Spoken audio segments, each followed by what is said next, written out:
Hey guys, what's up? I'm less than a week away from starting the 2017 Marathon des Sables.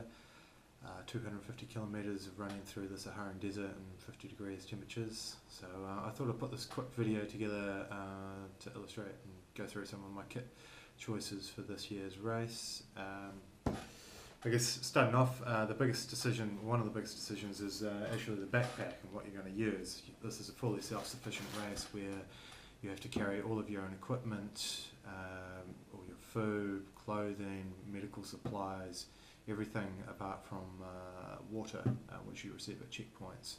For this race, you share a tent with 7 other people, sleep on a dirty Turkish carpet for 7 or 8 nights, and everything you've got to carry throughout the race. So I guess the good thing is your backpack gets lighter as you go along, but yeah, it starts out pretty heavy. So I've opted for the Ultimate Direction Fast Pack 20. It's a pretty lightweight pack. Comes in at, I've cut it down to maybe about 350 grams now. Standard off the shelf is probably about 500 or so.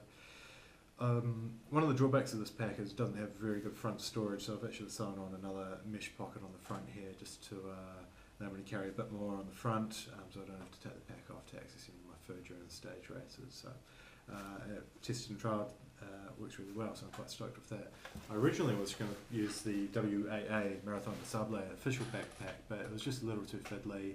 It's quite heavy, just wasn't for me. So yeah, pretty happy with that choice. Been running with it for a couple of months now, and it's all going well. The next biggest decision that you've got to make for this race is shoes. So in 2016, I was sort of heading towards minimalist running shoes, and the shoe choice I've made for this race is kind of going in the opposite direction. So I've opted for the world's ugliest shoe probably, but it's the Brooks Adrenaline GT.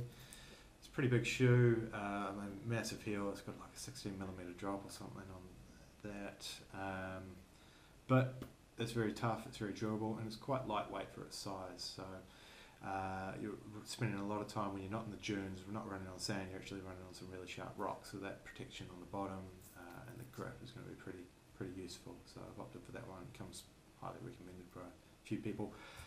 I've stitched on some Velcro around the side here, as you can see, that sort of black strip there, and that's to attach my Raidlight race gaiter, and so this sits over the shoe to keep out any sand when you're running through sand dunes, because you don't really want too much sand getting in there. Get a bit nasty and get some blisters. So this is actually what it looks like with the gaiter on. There's one I prepared earlier.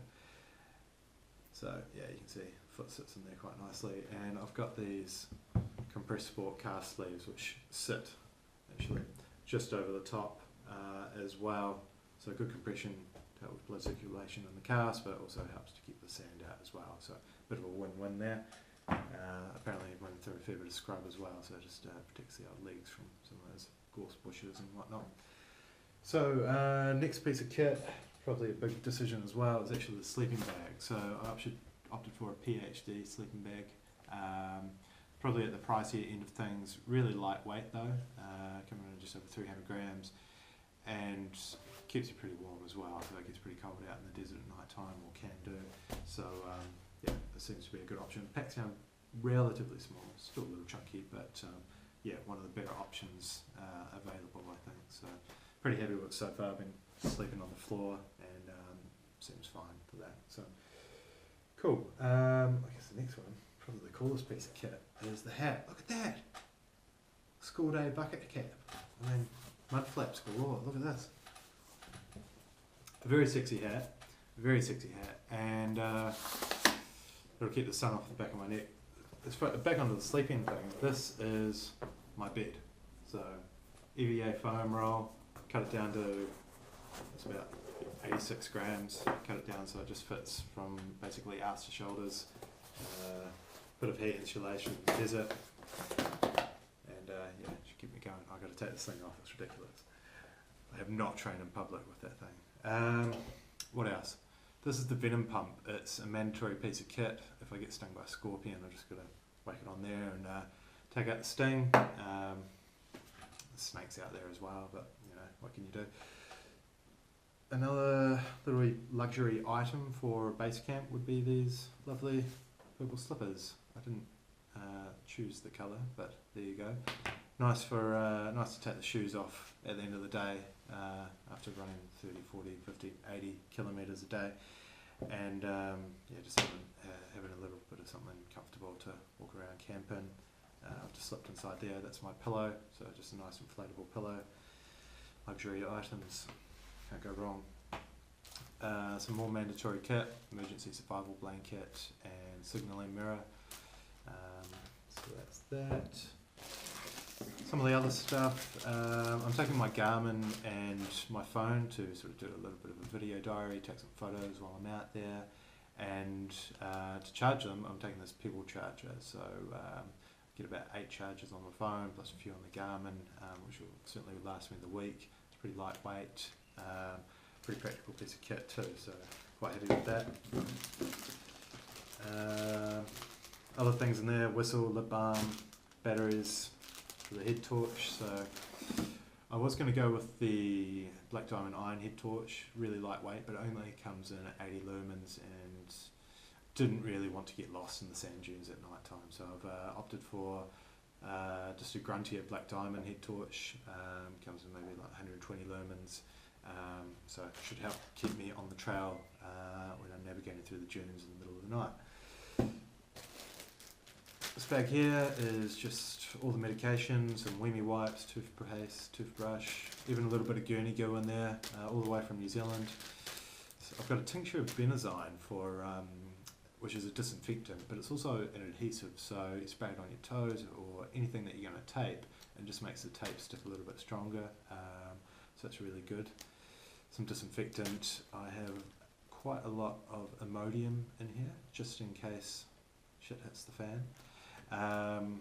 Earplugs, and yeah, that's the works in there. So all my medical supplies in there. Hopefully I don't need them.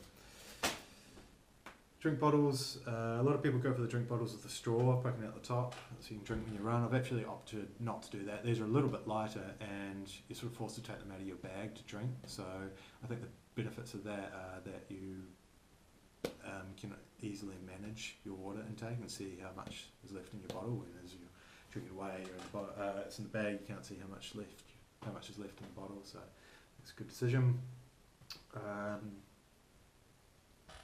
Socks. I've just gone for hilly trail anklets. I wear them inside out. So you've got the you turn the sock inside out, and it's actually quite rough. So I turn it inside out, and then I've got the smoothest stuff, the smoothest side of the sock against my foot, which actually helps reducing and getting blisters. So that's good. What else can I show you? So I guess, yeah, what am I going to wear clothes-wise? So classic underwear, double layer, really comfy, really good. On the top, just a Raidlight running t-shirt, really lightweight. It's got some little grip pads here on the shoulders, a little bit of cushion in there, because I tell you, running with 7 or 8 kg on your backpack does put a lot of stress on the shoulders after a while, especially after you've done a few K. On the bottom half, I'm just wearing 2XU shorts, so nice and easy, no chafage. I was going to go for just normal shorts, but why risk chafage? A little bit of tape, pretty standard stuff really. Glasses, sunscreen. What else can I go for? Oh, luxury item here. Andrex toilet paper with a little bit of aloe vera on it. Be quite nice, I think, when it gets a little sandy out there. I might run through just a quick example of a day's food as well. So day 4 is the longest stage. So like you got days 1, 2, 3, which average in around 40 k's a day. Day 4 is roughly around 85 kilometres. Day 5 is rest day. Day 6 is marathon length stage, 42.2k, and then the next day, the final day, is just a charity stage. So we don't know the exact length or course until we get out there, and then we're given the course booklet, but sort of approximate distances day by day.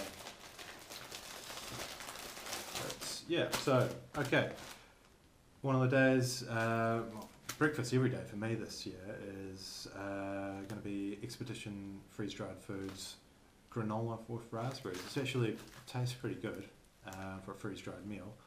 Packed full of calories. You're talking 1,020 calories.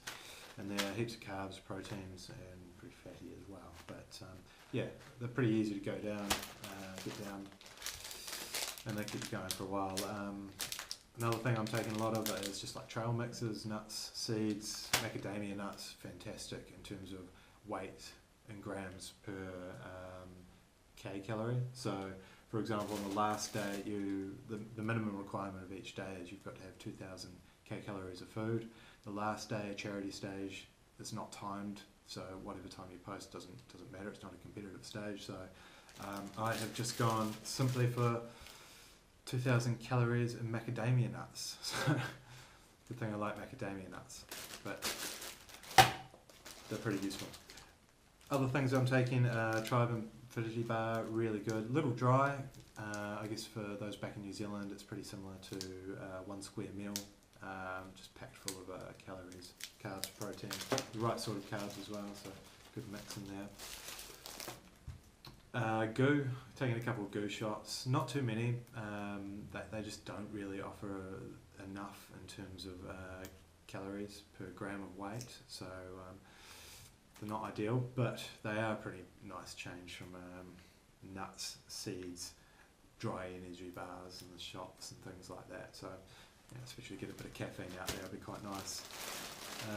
I've actually vacuum packed all of my meals, taken them out of their original packaging to save a little bit of weight too. Here's a good example. What have we got here? Expedition Food Chicken Korma. So just add a little bit of water to that. A lot of people take stoves out there to heat their meals and have them hot, but it's just additional weight, so I've opted not to. And then, I guess, what else? We've got some SIS Rejo recovery powder, so just some protein powder to finish off the day. So that's kind of like a day's nutrition for me out there. It varies a little bit, just to not get bored with the food. Some days I've got a little bit of beef jerky, but effectively that's most of my kit.